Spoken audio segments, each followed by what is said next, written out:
Hello dear student, क्या हाल है। उम्मीद करते कि आप अच्छे नहीं बल्कि बहुत ही अच्छे होंगे, खुश होंगे। पिछले जो वीडियो था उसमें हम आपको वादा किया था कि सबसेट का जो कॉन्सेप्ट बेस्ड सवाल है, एक दो सवाल हम डिस्कस करेंगे। तो इस वीडियो में वही चीज कराया जाएगा। ओके, आई होप आपका स्क्रीन का ऊपर नीचे दाएं बाएं कहीं पे भी एक सवाल दिख रहा है। हाँ, बिल्कुल दिख रहा है। तो एक बार उस सवाल को पढ़ लो और उसके बाद आपने सवाल का आंसर करो और उसको चेक कर लो कि आंसर सही है कि गलत हुआ है। ठीक है, आई होप आपने क्वेश्चन का आंसर कर लिया। चलो एक बार हम भी आपके साथ कर लेते हैं। तो देखो सवाल जो है वो क्या है, ये if A that is not subset of B and B is not subset of C, then A is not subset of C। मतलब अगर A B का सबसेट नहीं है और B भी C का सबसेट नहीं है तो A भी C का सबसेट नहीं होगा। ठीक है, तो ये बात बताया गया है। तो ये जो स्टेटमेंट है, statement is the statement true. चलो इसको हम प्रूव करते हैं। चलो हम लेट ए इक्वल टू, ए का दो एलिमेंट लेते हैं, एक 1 और 2। ओके, और बी का भी एलिमेंट लेते हैं, ऐसा एलिमेंट जो बी में नहीं है, ए में नहीं है। चलो 0, 6 और 8। ओके, सी का भी एलिमेंट लेते हैं, ऐसा एलिमेंट जो बी में नहीं है। चलो लेते हैं क्या, 0 लेते हैं, 1 लेते हैं, 2 लेते हैं, 6 लेते हैं और 9 लेते हैं। तो यहां पे अगर ध्यान पूर्वक देखें, ये जो कंडीशन है A is not subset of B, हाँ बिल्कुल अलग अलग एलिमेंट से। B is not subset of C, यहां पे देखो अलग अलग एलिमेंट है। ठीक है भाई, कोई दिक्कत नहीं। लेकिन A is not subset of C, क्या A सत्य है या फिर असत्य है या असत्य है? क्यों? देखो A का एलिमेंट क्या है, 1 और 2 है, और C का एलिमेंट क्या है, 0, 1, 2, 6, 9। ठीक है, तो इसका मतलब A is subset of C। हाँ बिल्कुल सही बात है। ठीक है, तो इसका मतलब क्या है, इसका मतलब एक ही होता है कि हमेशा A is not subset of B and B is not subset of C होगा। तो हमेशा A is not subset of C नहीं होगा, A is subset of C भी हो सकता है।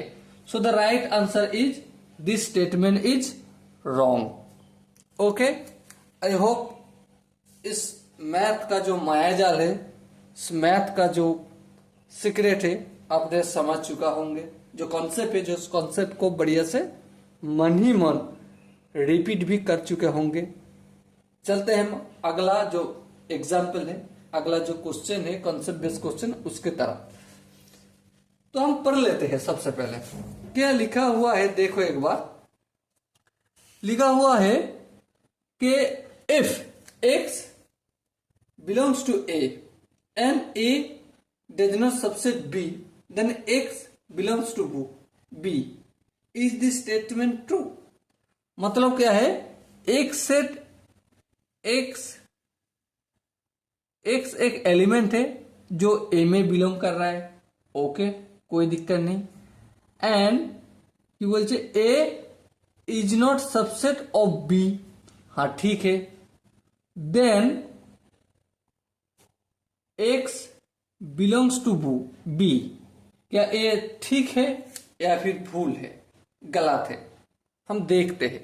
ओके, तो मान लो, मैं मान लेता हूं कि let A equal to 3, 5, 7 element है ए का, एंड बी का एलिमेंट क्या है, बी का एलिमेंट ऐसा होना चाहिए जो ए सबसे ये सब नहीं होगा। ठीक है, तो 3, 4 और 6। ओके, तो देखो ये कंडीशन मैच कर रहा है क्या? हाँ मैच कर रहा है। तो यहां पे अगर आप ध्यानपूर्वक देखें तो क्या मिलेगा? तो x जो a में है वो एलिमेंट क्या b में है? नहीं है, नहीं है। तो यहां पे एक चीज ध्यान से देखें, यहां पे एक एलिमेंट है 5। 5 कौन सा सेट में है? ए सेट में, तो 5 बिलोंग्स टू ए। हाँ ठीक है। तो यहां पे देखो 5 does not belongs to B. हाँ ठीक है, does not belongs to B. और यहां पे देखो बी सेट का एक एलिमेंट है 6। हाँ 6 है, तो 6 बिलोंग्स टू बी। हाँ ठीक है, लेकिन यही 6 डज नॉट बिलोंग्स टू ए। तो इसका मतलब क्या है? इसका मतलब एक ही है कि this statement is false. Okay, I think आपको इस चीज का जो कॉन्सेप्ट है माने मन हर एक चीज का कॉन्सेप्ट क्लियर हो चुका होगा। ओके, तो अगला जो पार्ट आएगा उस पार्ट में हम पावर सेट के बारे में सीखेंगे। तब तक शांत रहे, सुस्त रहे और मैथ को प्रैक्टिस करते रहे। इसी के साथ शब्दों के साथ में इसी सेशन का खत्म करते हैं। मिलते हैं अगले सेशन में, तब तक के लिए बेस्ट ऑफ लक।